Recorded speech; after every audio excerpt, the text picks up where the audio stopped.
Good afternoon, everybody. We'll get started here in just a sec. We're going to give it a minute or two for folks to be able to join, but welcome to the ECAP Education Staff Documentation Webinar. We're excited to be here today.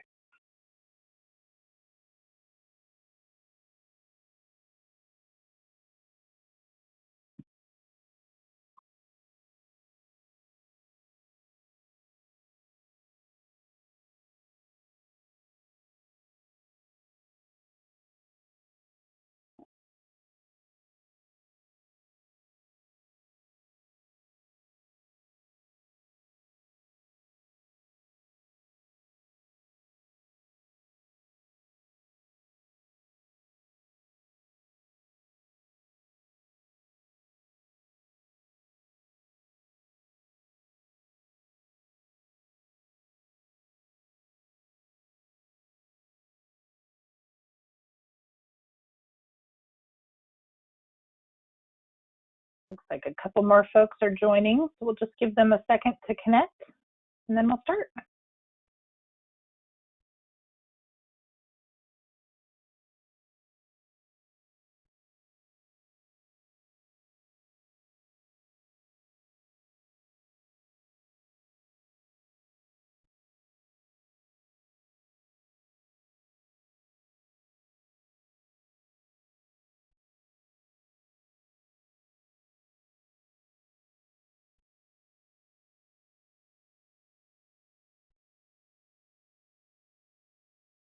We'll give it maybe one more minute. Looks like we've still got a few more people popping in.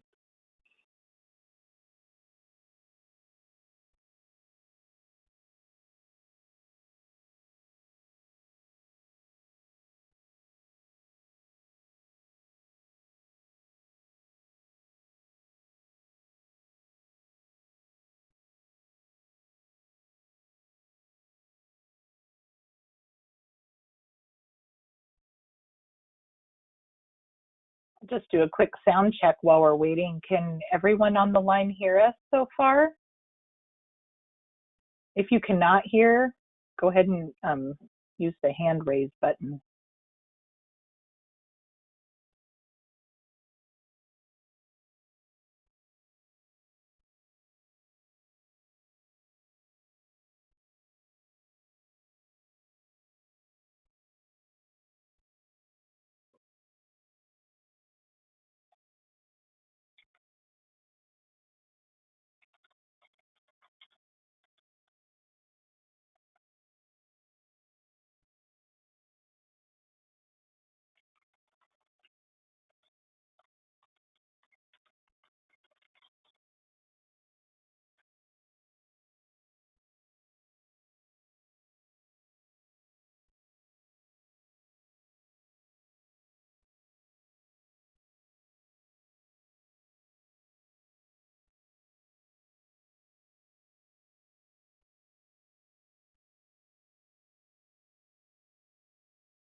So it looks like Lori's unable to hear.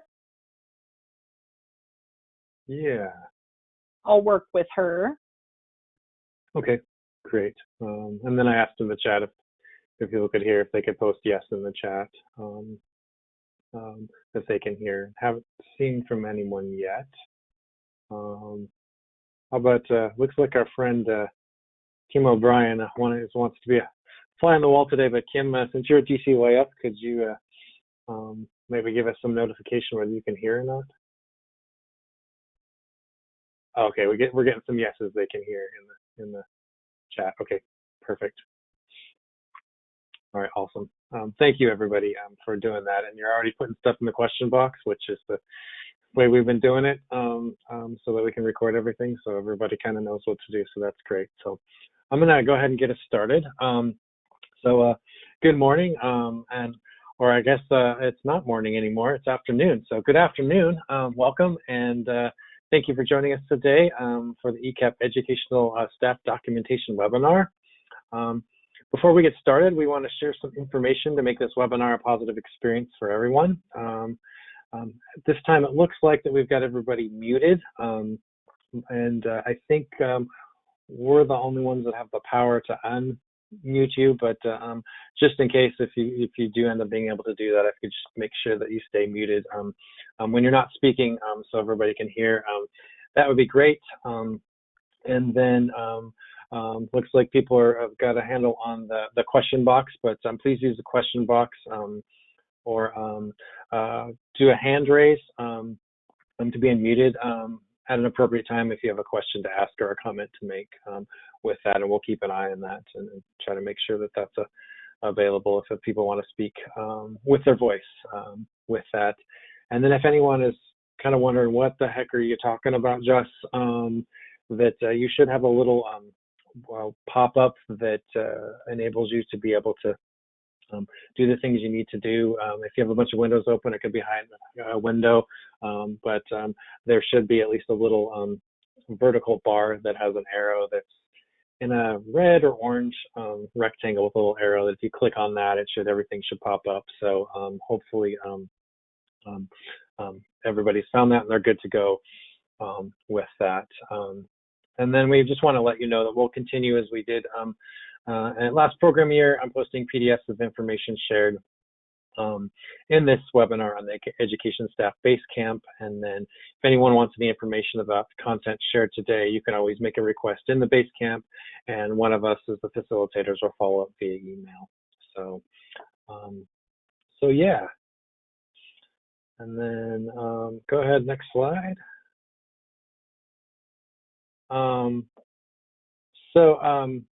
Before going further, we want to go ahead and share and highlight again the ECAP equity statement. So DCUF ECAP commits to dismantling racism and building an equitable state-funded preschool system in Washington.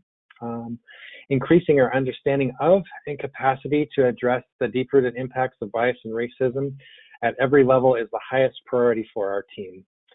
We embrace equity as a foundation of and a driving force behind our work by listening to and learning from families, contractor staff, and communities.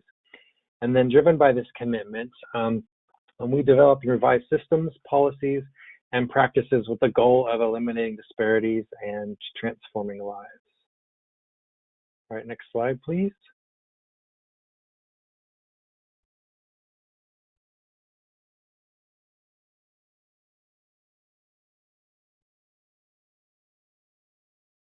Awesome, thank you. Looks like there's a little bit of delay with it transferring over, but thank you for that. Now, in connection with our equity statements, we want to acknowledge and honor the native land we are on. But first we want to offer, for this meeting or any in the future, that if there are any participants of Indigenous descent that would like to share an acknowledgement or other recognition, that the invitation to do so is open. And if you'd like to do so now, go ahead and please click on the raise hand button so we can unmute you, or if you want to type what you want to say in the question box, and then one of the presenters will go ahead and read your statement out loud to the group. So we'll take a brief pause to see if there is anybody who wants to speak at this moment.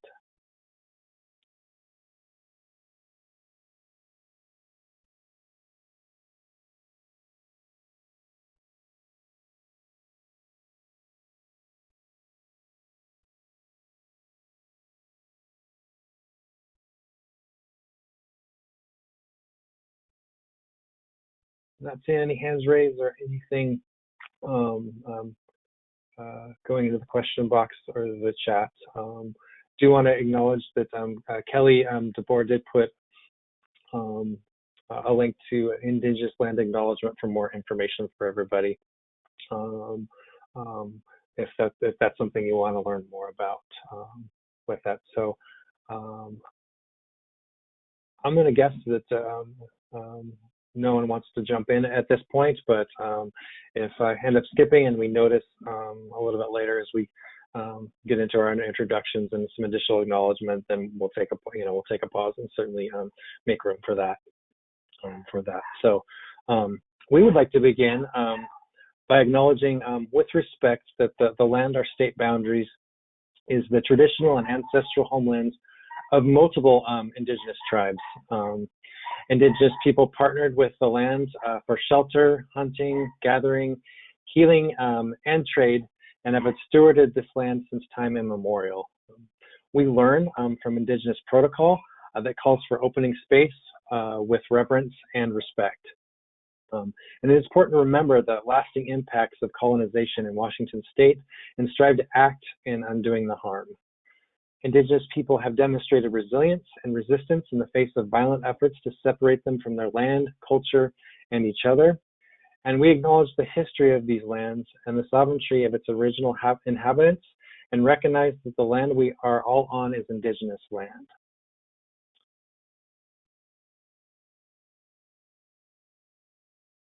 And now I'll go ahead and start by introducing myself. Again, my name is Jess Robertson. My pronouns are they, them, their, and I'm an ECAP Innovation and Learning Specialist living in Vancouver on the occupied ancestral lands shared by the Chinook, Cowlitz, Klickitat, and Clackamas people. And now I'm going to go ahead and hand it off to Cynthia to introduce herself. Hello, everyone. My name is Cynthia Gosling, and my pronouns are she and her. I am the Early ECAP Infant Toddler Specialist, and I'm coming from you from my home in Puyallup, Washington, which is also the ancestral lands of the Puyallup tribe and Coast Salish region. And it's nice to be here with all of you, and I'm going to pass this on to Michelle. Hi, everybody. I'm Michelle Johnson. My pronouns are she, her, and I'm the tribal specialist at DCYF ECAP. I work from home on the traditional lands of my tribe, the Samish Nation, which is now known as Anacortes. And Kelly's going next. Hello, everyone. I'm Kelly DeBoer. I use she, her pronouns, and I am a lead specialist with ECAP at DCYF. And I live and work on the ancestral lands of the Clallam and Coast Salish people in Port Angeles on the North Olympic Peninsula. Great to be here today. Awesome. Thanks for all my DCYF ECAP friends for introducing yourselves. We also want to encourage you to learn and partner with the tribes whose land that you are occupying. And if you don't already know, you can find out more information on nativeland.ca. And if Kelly, you could go ahead and, that's also in the chat as well. So that's already in the chat for everybody to access with that.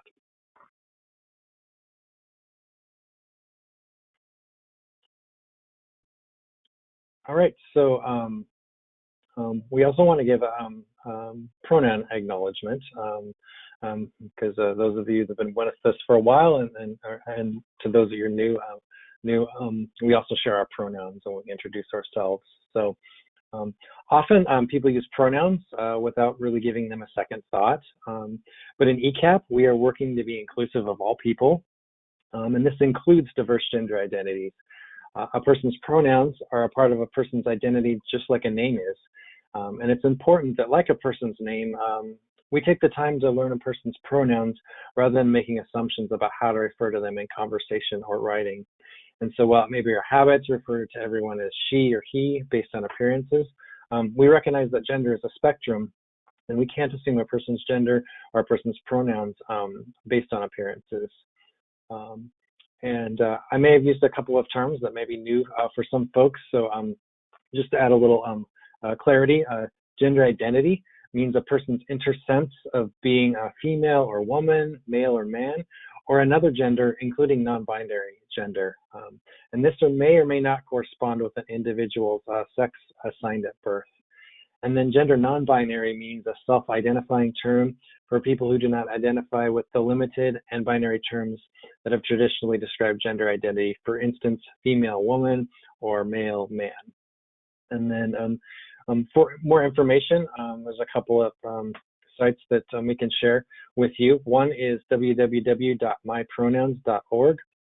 And then the other is on the ECAP equity page, there's a tab called Inclusion including othering and belonging, gender, LGBTQ+, and disability. And if you click on that drop down, then it gets more information as well. And it looks like Kelly is putting those in the chat as well.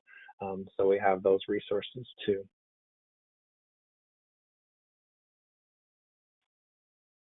And then I know you're busy behind the scenes, Kelly. If you could, we could have next slide once we have all these demands on you. That'd be awesome. Great, thank you. We've been doing a lot of talking, especially me, to get started with this webinar. But we do want it to be interactive as we can. So we want to get started by doing a little question box practice, which it looks like we already had with the checking to see if people could hear. But I'm going to ask you all a set of questions, and then if you could write your responses in the question box, that would be awesome. So the first prompt is winter or summer?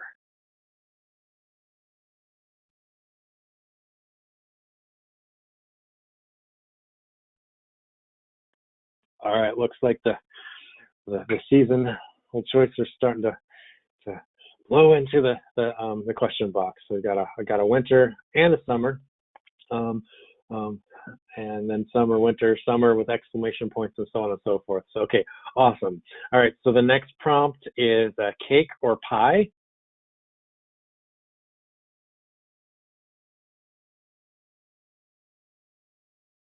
Cake, pie, pie, cake.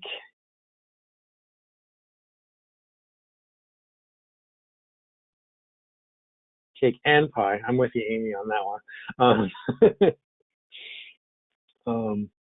All right. Tough one. Yeah, it is a tough one. Jessica, cake. Yeah, I'd probably have to go with cake too, but I like both. Okay. This is going to be another one that may be tough, or maybe not for folks. How about dog or cat?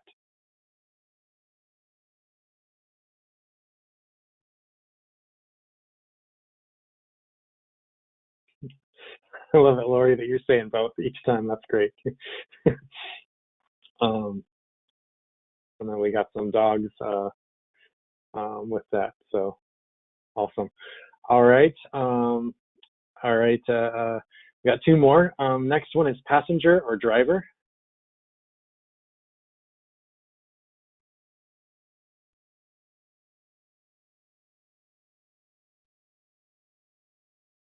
Lots of drivers here today. Yeah. I love the punctuation too, so we really know how people feel.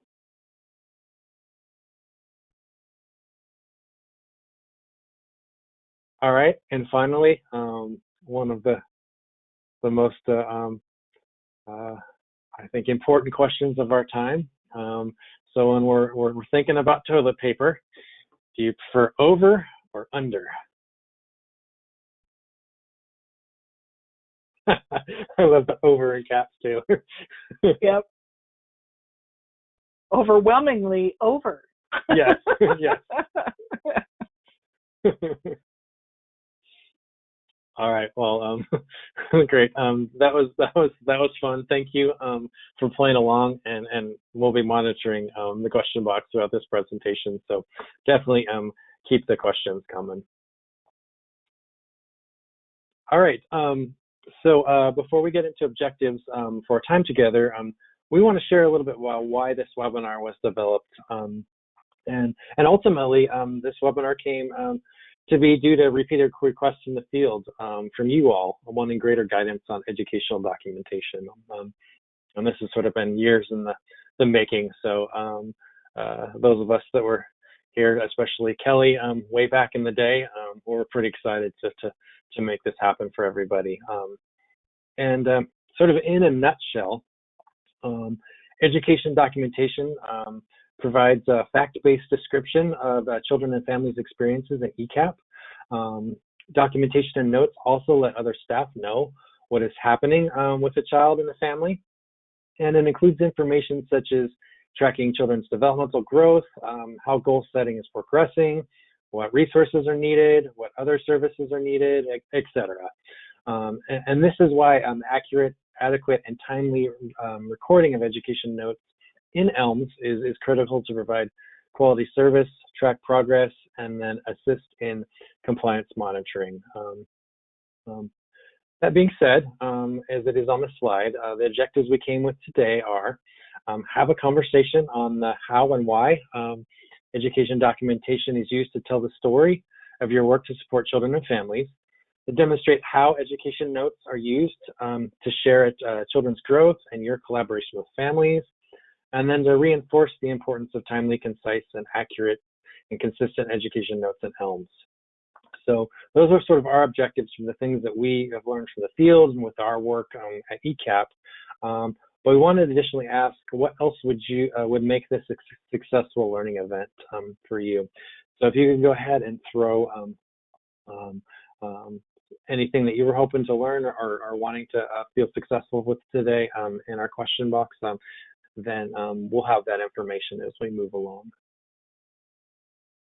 I'll take a little pause while we're waiting for some information to go in.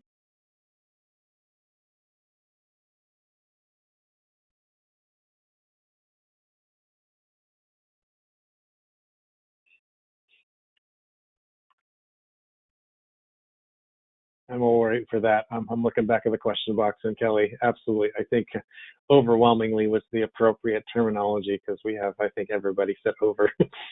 So good to know. Right. And I would say overwhelmingly, one of the questions that we've been asked related to documentation and ELMS has specifically been about the notes section. What goes in the notes? How much do I put? What's enough? What needs to be stated there? All of those pieces. So that's really our overarching goal, is to provide some clarification and guidance to the notes specifically, which is a little bit more harder to know exactly. I do see a question. Someone would like to be able to train ed staff on what information they need to input. Great. I'm hopeful that this information we share today and discussion that we hear from you all will help guide that as well. Yeah, absolutely. And in the interest of time, I'm going to move us on, but we'll keep an eye on the question box and try to make note and make sure that that's included today. Oh, Jessica came in real quick, so I'll read that one. If a teacher makes a mistake in their notes and wants to go back and delete them, how come there isn't an option to delete? Or if I make a mistake on a PD update, how come I can't delete the notes with this mistake? So, all right. Sorry, that was Merritt. So I think that's a great question for PD folks. And if you need help, Jessica, like get in contact with those folks, you can reach out to us. If you go to the, probably the best way is just do it in the Education Base Camp, and then we can get you hooked up with that. So I'm happy to do that. And thanks for that clarification. Probably seeing my face, I was like, that's a good one. We'll have to get back on that one. So, all right. And Kelly, I know you were taking a note there, it looked like, but could you move us on to the next slide? Yeah, so we have a poll Awesome. for you today. Yeah, so we're going to have a poll. Kelly's going to put that out in just a second, but we kind of wanted to know a little bit about who enters education documentation and ELMS in your ECAP program. So whether it's as a lead teacher, ELMS administrator, education manager, supervisor, or some other role.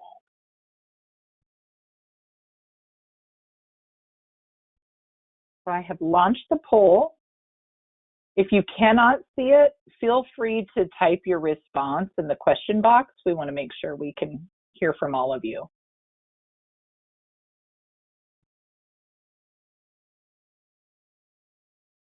Looks like a little over half of you have voted. We'll give it a few more seconds.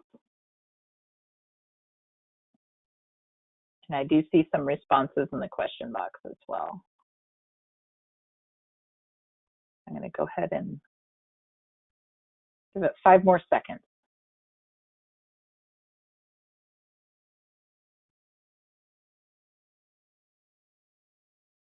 I'm going to close the poll and we can look at that information. All right, looks like little over half lead teacher.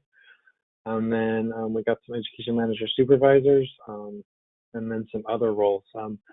I'm super curious. I don't know if everybody else is, but they probably are too. Is with the other roles, if you just want to throw in the question box who that other role might be. It could be, it looks like assistant teacher or some other classroom staff that is involved with teaching children for sure. But if there's anything else, we'd love to hear more about that as well.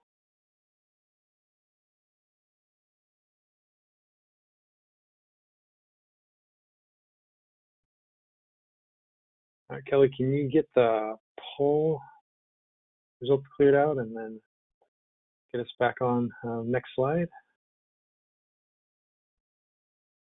Looks like family advocates, admin staff, so other staff that are kind of closely tied in with the classroom. So cool. All right, thank you for sharing that information, everybody. So takes a village, and I guess ELMS is no exception on that. So you know, we try to take a strengths-based approach with ECAP, but sometimes it's helpful to kind of just let folks know what something isn't with that. And so we just want to clear up right up front with everyone that today's training or presentation is not about any new compliance around documentation. And then it's also not about new monitoring expectations. And then there's nothing new in ELMS that didn't exist before today. And probably most importantly, this is not about you all or folks in the field doing documentation wrong as well.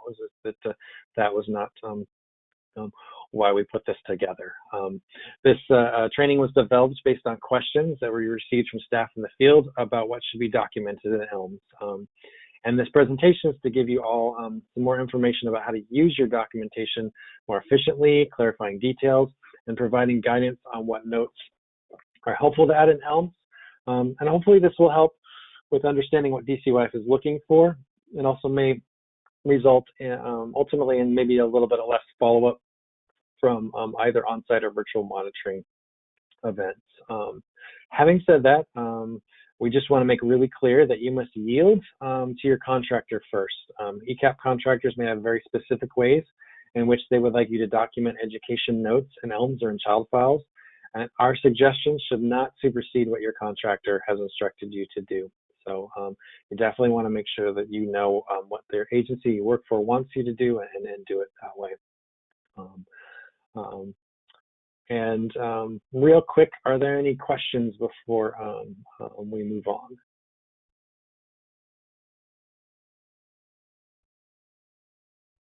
And you can go ahead and post in the question box, or if you want to speak out loud, you can go ahead and do the hand raise function, and then we can unmute you.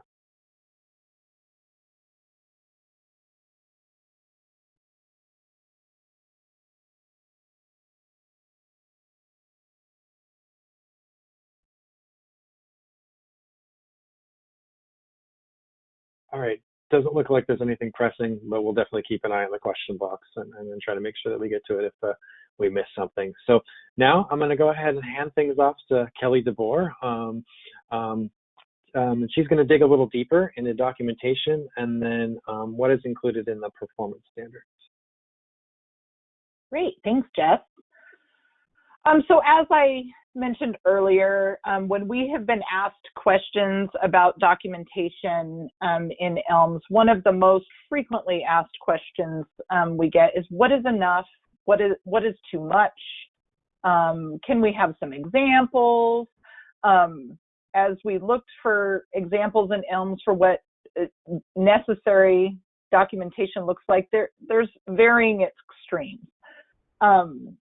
Some with too much, some with too little, some with no notes at all. And so we hope today that we can bring some middle ground to this conversation and just provide some just clear guidance around what's necessary. Ultimately, what we want is documentation that tells the story of the child and family experience in ECAP. This helps a lot with desktop monitoring and follow up to different pieces. Your CQI specialist can go into ELMS and they can see that, oh, here's this visit happened on this date. This is what they talked about. They reviewed these pieces of information and follow-up occurred here. And so we hope to also clarify which documentation goes where, because in the education notes, there's two places. And we'll talk about that in a little bit. First, we're going to talk about what is required in the ECAP performance standards around documentation around education pieces.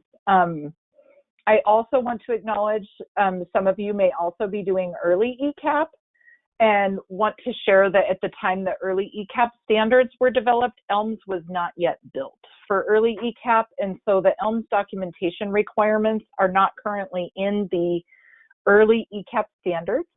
That work is currently in development, and early ECAP staff would follow any guidance provided to you by your contractor, as Jess mentioned before. So we're wanted to be really inclusive of early ECAP, but we did not have specific standards we could highlight there. So for the purposes of looking at standards, we're going to focus on the ECAP standards. Child Outcomes 1, developmental screenings and referrals, requires staff to document developmental screening dates, results, referrals, follow-ups, and IEP dates, which are the individualized education plan dates in the early learning management system known as ELMS. Just wanted to do a quick check-in with folks and ask if the standard is clear or what questions you might have about this standard when you read this. So I'm going to pause and let folks look at it, and feel free to put any questions you may have in the question box.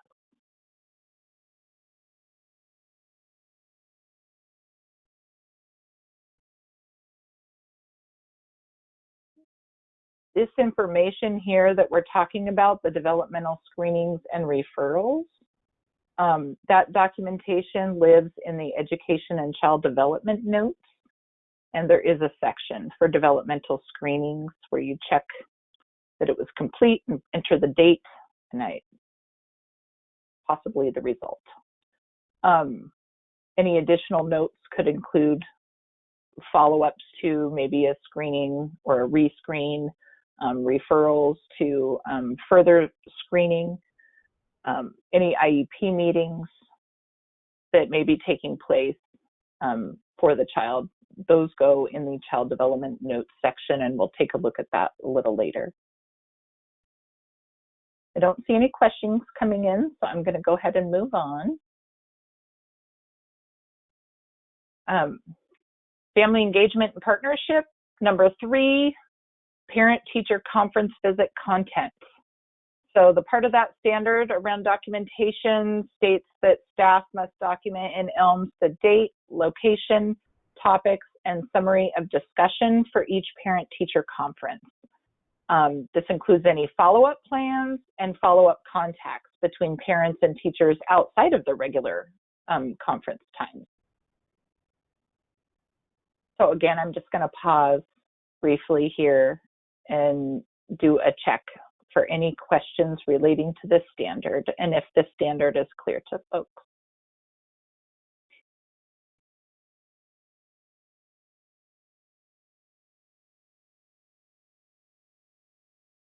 And we'll be looking at notes for each of these in a little bit.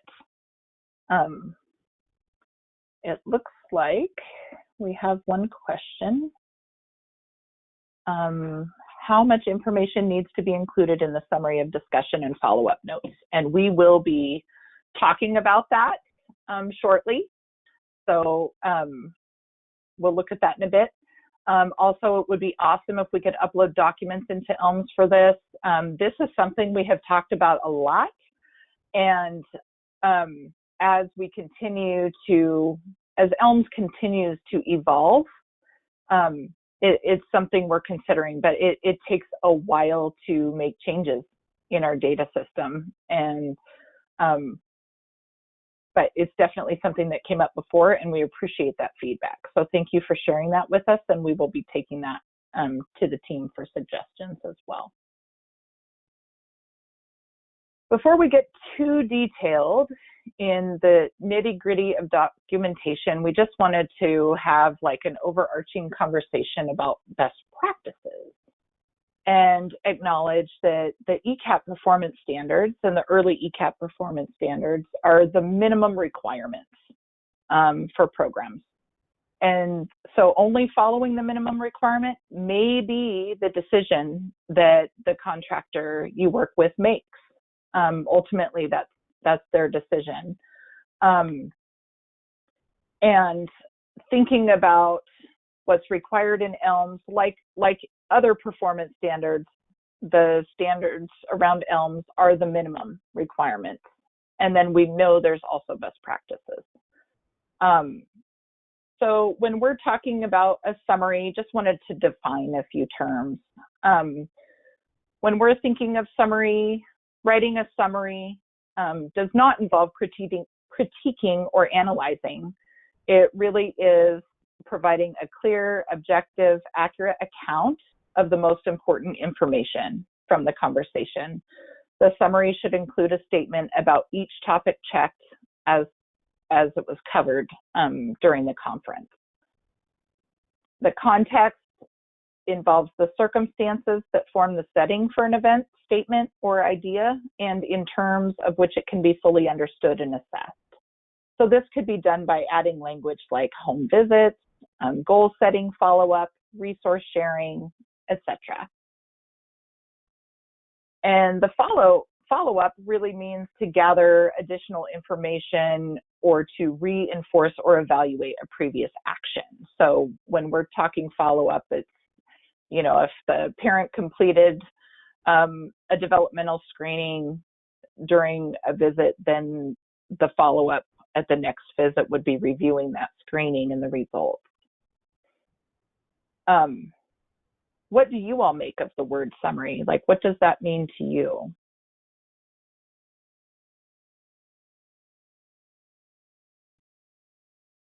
And feel free to either raise your hand or use the question box.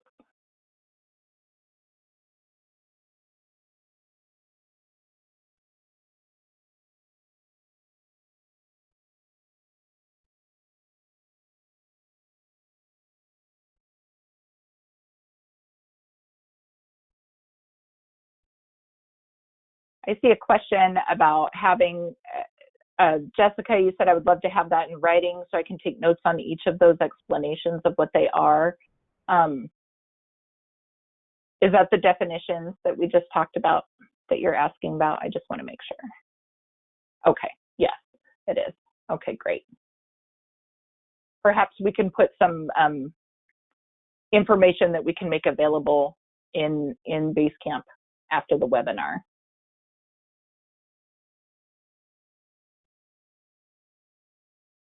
So next, we're going to do a little activity, and I'm going to pass it over to Cynthia. Thanks, Kelly. So we are going to do fun activity about observation gathering, and it is using a picture, and we're going to use the chat feature as well.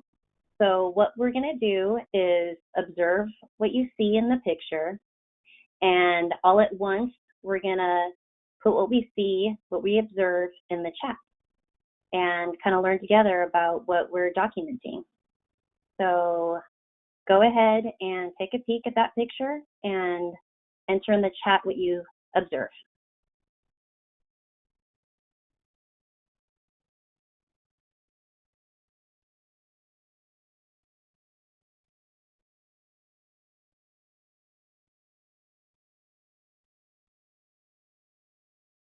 I just want to make sure everybody can see the chat box. It's in the menu, separate from the questions. You let us know when you would like us to hit enter. Okay. So once we're ready, how about if we start entering now? And it looks like they're coming in the question box too. So I see a girl with long dark hair smiles, young child with a smiling expression, child smiles. All great observations. So the next part of this activity is we're going to zoom out a little bit from that picture. We can have the next slide, please. So we're going to do the same thing for the chatter. Okay. Go ahead, Kelly. Sorry, Cynthia, I didn't mean to interrupt. I see some folks commenting they don't have the chat option, so they only have the question box. So let's just be consistent and use the question box for this. That's perfect. Perfect. Okay. Good to know. So we're going to put the chatter fall in the question box instead. And here's the second picture. Again, what do we observe? What are we seeing in this picture? And when you're ready, you can enter it into the question box, please.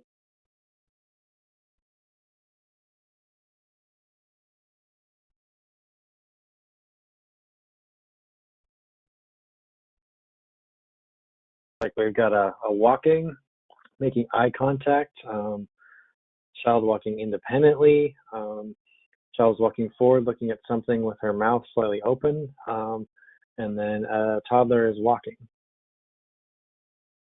Thanks, Jess. I'm actually having a hard time seeing the question box, so I appreciate reading those off for me.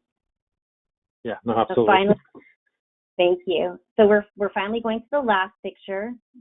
Zoom out and doing the same thing again. Observe what you see and what you think is happening.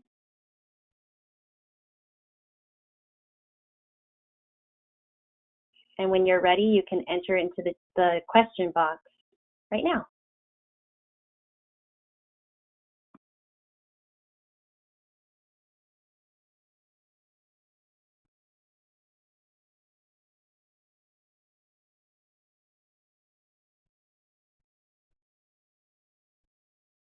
Are you getting any comments in there? Yeah, because again, I can't. Yeah, no, starting to come in. We got two girls are walking in the street. Older child playing next to younger child, jumping at the edge of the road, or along the edge of the road. I don't know why I put jumping in there. Obviously, I'm having issues today as well. Oh, that's why, because Jessica was about to say something about jumping, and I was being psychic. Oh, goodness. One child jumping with both feet off the ground, and another child walks independently next to them. So I will just share that picture is of me, the younger child, when I was about 16 months old, and I was learning how to walk, and I was in front of my house in King County, my childhood home, and that older child is my older sister, and she was chasing after me because I was indeed in the street and playfully walking, as many of you mentioned. So thanks for taking part in that as our example, as an observation and factually writing or observing what you see. I'm just going to go to the next slide and kind of talk about what that activity we were trying to focus on, and that is to be aware of your biases.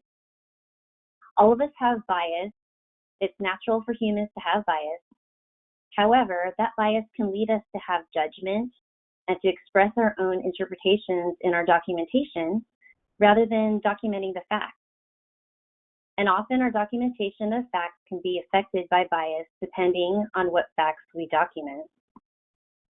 When working with people, it's important to recognize that we do not interpret what we observe and what people say and do. That interpretation can help us in building relationships and to provide appropriate support to families. However, those interpretations should not be part of the documentation in ELMS. Does anyone have any questions or comments about bias before we go to the next slide? So there's the next slide. I'm just going to read right from the slide. What is the difference between subjective and objective documentation? While subjective information on writing is based on personal opinions, interpretations, points of view, emotions, and judgment, it is often considered ill-suited for scenarios like news reporting or decision-making in business or politics. And then on the objective side, it says information or analysis is fact-based, measurable, and observable. Add more about how objectivity can be affected by bias. So this last slide that I'm going to go over with you is bias's documentation. Documentation should be factual, summarize people's actions, what they said, reported, what they expressed about their feelings, and what you said and did not respond. Documentation should not show your judgment about people's feelings, intentions, or motivations, be vague and open to interpretation, express your opinion or interpretation about people or the situation. So that's it for my piece. I'm going to pass the next slide on to Michelle Johnson. Thanks for playing along with that picture activity with me. Thank you. So when we're talking about documentation, by documenting your process, you ensure efficiency, consistency, and peace of mind for everyone involved. Consistency between the processes ensures everyone in your organization is working towards the same outcome. And we're going to move to the next slide, please. And then we're going to do a little bit of practice on how to rewrite some documentation.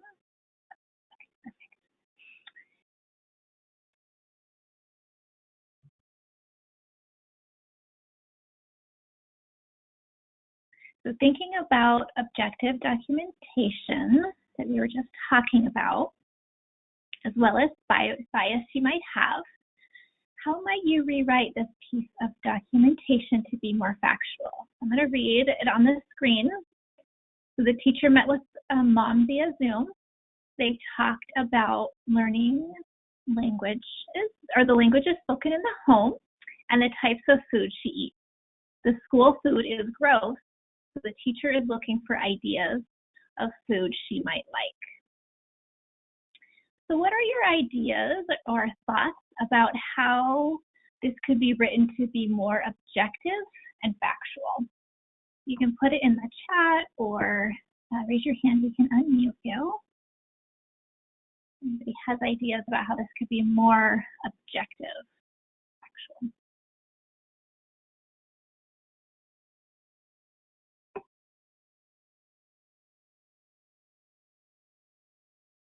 Give everybody a minute to type.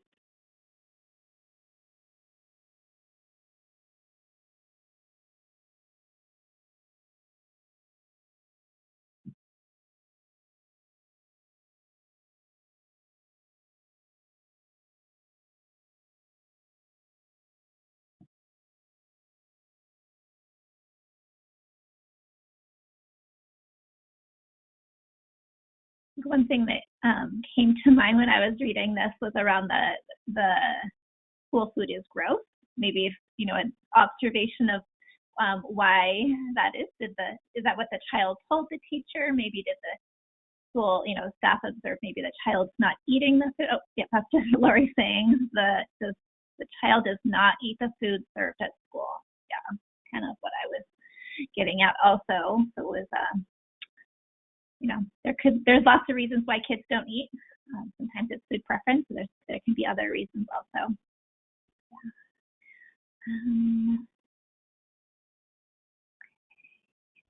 Don't see any other questions or comments, so maybe we'll go to the next one. Another example.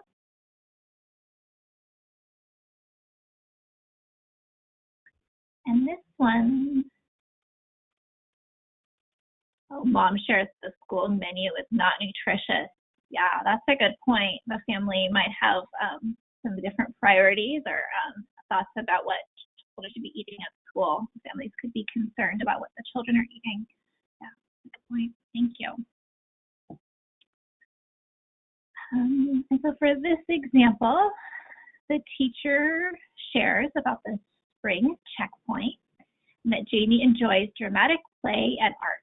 She enjoys interacting in group play and doing things with friends. And so we're wondering what your ideas are about this one, how it could be more objective and factual. You want to either unmute, or we can unmute if you raise your hand, or you can put it in the question box.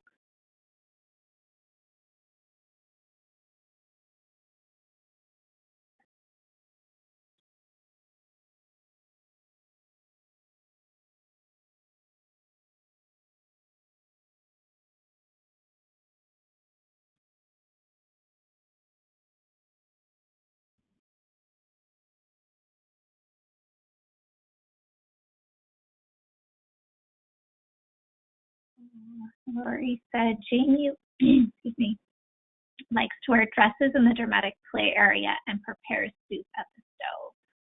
Yeah, that's a good, a nice way to rewrite it. It's not making judgments on whether or not the child likes to play dress up, but the teacher may have observed that she does that frequently, or that she's using the dramatic play area. She can describe what she's doing there. So she was like cooking soup. Thank you. Helpful.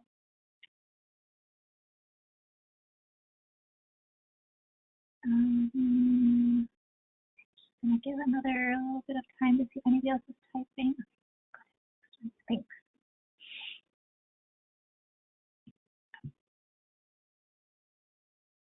She creates collages and using feathers and glue and talking with two friends. Yeah, thank you. That's a great example.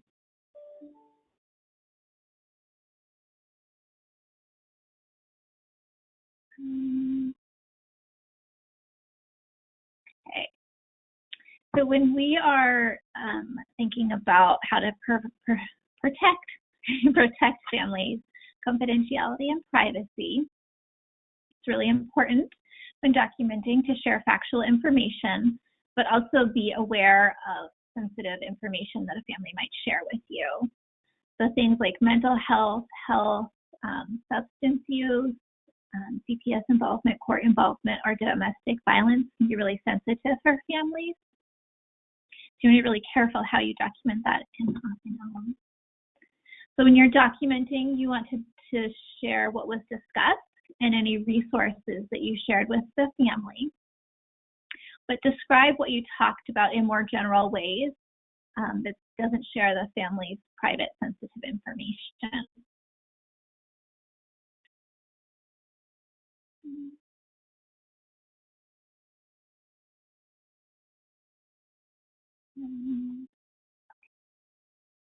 And then one more example. I'm going to read that on the screen.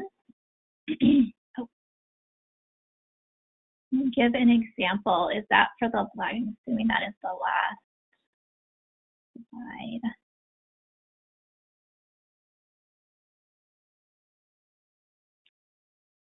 The slide changed for you, Michelle. It's the example no, it's of on the same one. Too much. Oh no, sorry. Do you want me to read it?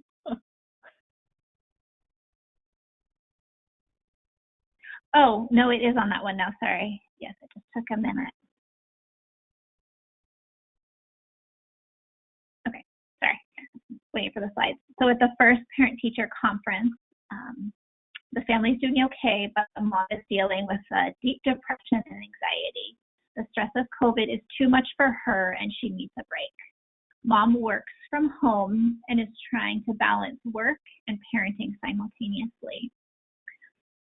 Still learning how to use the kids' online school stuff. Their goal is to build daily routines and getting tech support. Working on social interactions between the siblings. Mom says the kids argue a lot. So this would be an example of a documentation that is maybe too detailed. This would share specific information about mom's mental health, or it actually, when I read this, I was like, well, that could have been a diagnosis, or it could have been a teacher's interpretation of what mom shared. It doesn't really provide the you know, teacher might assume that mom is depressed, but, you know, or maybe mom shared she was depressed, but it's not something you would want to put into this documentation because that is sensitive information for the family. So that first sentence could be rewritten with something like,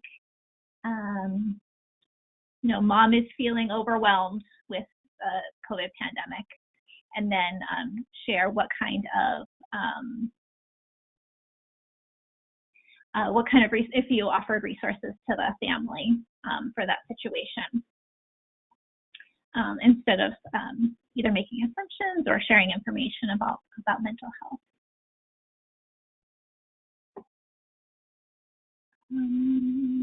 Yeah. And then I just was wondering if anybody has any others. Oh, sorry, Kelly. Sorry, I didn't mean to click it. No, that's okay. I was just going to say if anybody had ideas about, or do you have other ideas or suggestions about how this could be rewritten to be more confidential? And I also just wanted to check with Amy if this slide or that example answered your question. You had a question about an example of how to rewrite the documentation with sensitive information.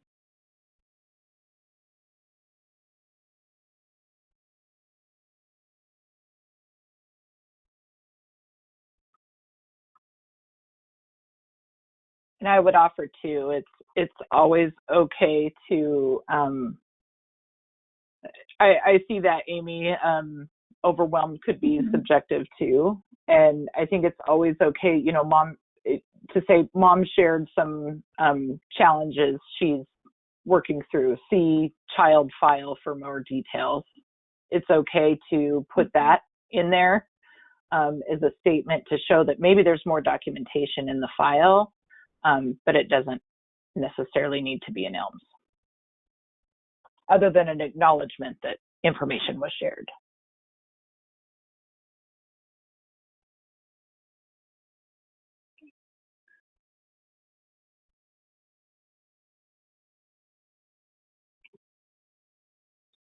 I think we are ready. So I know we're coming to the, I see we're coming to the end. So we just have a few more slides for folks, but wanted to give some clear examples of what that documentation in ELMS could look like. This is what the Parent-Teacher Conference notes section looks like in ELMS. And so notes relevant to education and child development exist in two places in ELMS. As we've talked about, there's the Parent-Teacher Conference notes and the education and child development notes. And it's important to really keep in mind what you're documenting and where it should be noted.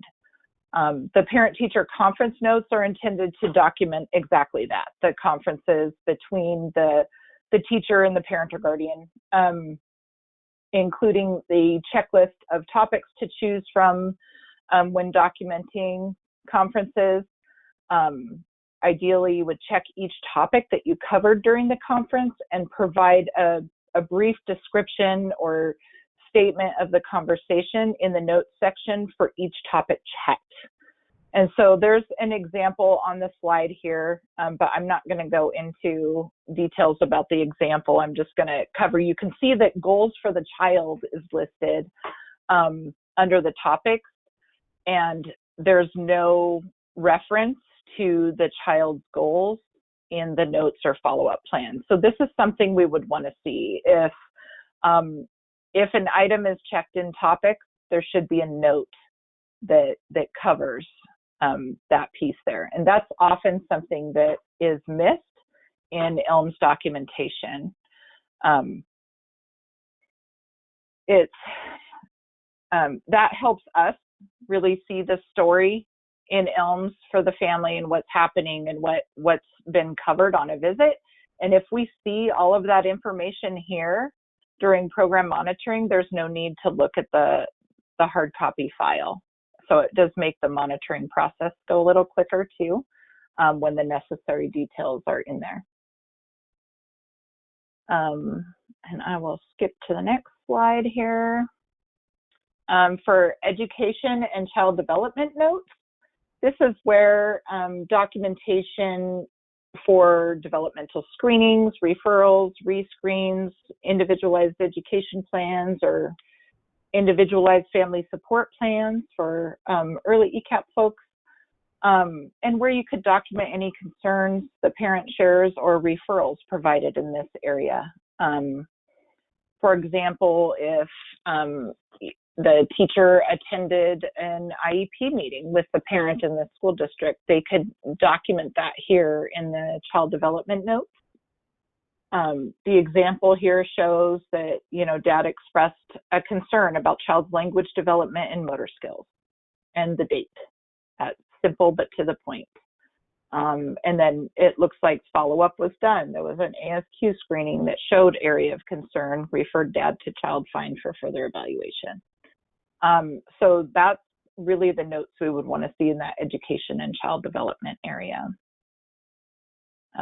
Any questions or comments or thoughts from folks there? And I know we're coming upon our time, so.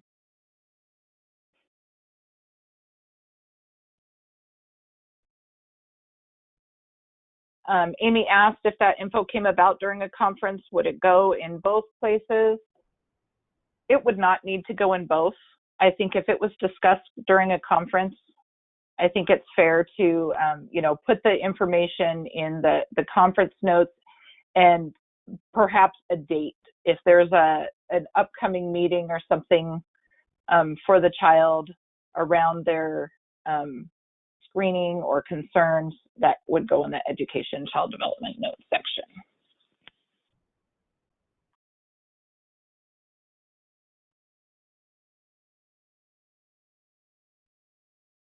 So any other questions coming up for folks? And I just want to acknowledge too that anything we haven't been able to answer or respond to today, we'll follow up with you all, either on the next webinar or through Basecamp.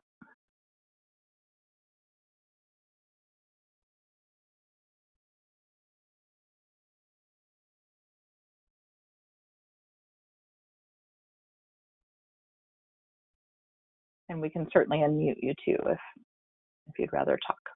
I just wanted to open it up.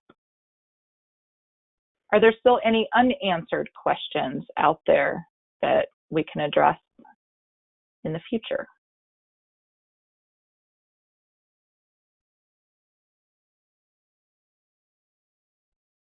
So any hands raising or anything in the question box yet?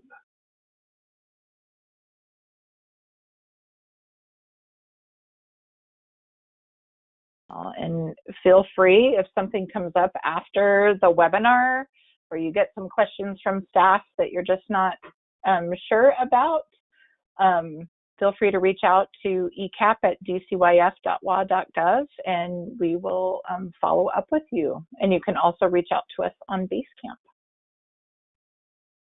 So thank you all for joining us today, and we look forward to meeting with you again next month. Thanks, everybody.